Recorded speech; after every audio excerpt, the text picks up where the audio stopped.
There was once a young boy who loved his father and mother, and his parents adored him in return. But when the boy was still young, his mother became very ill, and she died. And the boy was hurt, very angry, terribly confused. But after a year or so, his father decided the time had come for him to remarry. So he looked around the village, and he found a young woman, Zahara.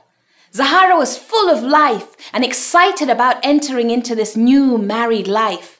And she tried her hardest to make the little boy love her. She used the kindest words, but the little boy would glare at her and say, "You're not my mother." She would cook him the sweetest foods, but the little boy would push the plate away. And when Zahara found out that the little boy liked a shirt down in the marketplace, she saved all her money and bought it for him. But the little boy took the clothes and returned in the evening all dirtied and muddied and torn, and the clothes were never worn again. Zahara was heartbroken. She needed help, so she decided to visit the healer down the road, an old woman who knew the hearts and minds of men. She went and told her problem, and the healer thought about it. I can help, she said, but first I need a lion's whisker. A lion's whisker? Why do you need that? To make a love potion, said the healer. Of course, said Zahara, and she raced home, and she took a bag and she filled it with juicy chunks of meat, and then she headed up to the mountains where the lions lived. Pam, pam, pam, pam, pam. And she looked around and she saw paw prints leading up to a cave. She listened, snoring from deep within. So she opened up her bag and she took out the meat. And she placed the meat down in front of the cave. And then Zahara retreated behind a bush and she waited. After some time, the lion emerged from the cave and he saw the meat lying there and he looked around, but he didn't see anybody. So he ate the meat and then he retreated back into his cave.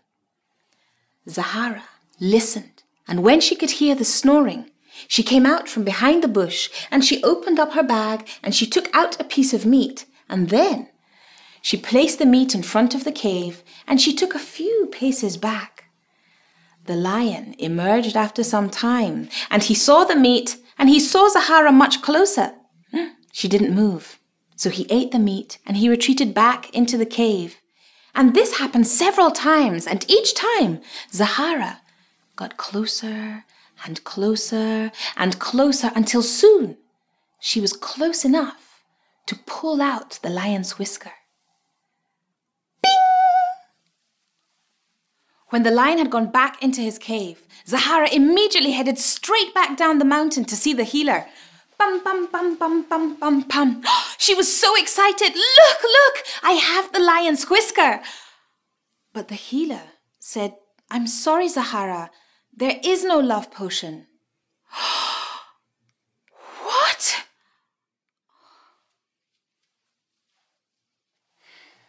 Zahara was distraught. She had never felt so awful. What am I going to do now, she said. How am I going to make that little boy love me? But the healer asked her, Zahara, how did you get that lion's whisker? Zahara thought about it, and she said, well, I was patient and persistent, and I was very gentle.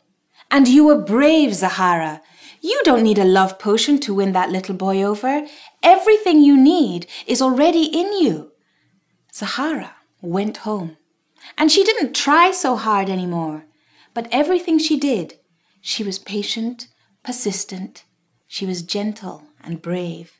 And after a week, the little boy, he was eating all her dinners up. She said nothing. After a few weeks, the little boy said, thank you, Zahara. And after a couple of months had passed, the little boy asked Zahara, will you put me to bed? Zahara smiled. She took him down and she sang to him. La, la, toto, la, la, la, la, toto, la, la. She pulled up his blankets and she kissed him goodnight.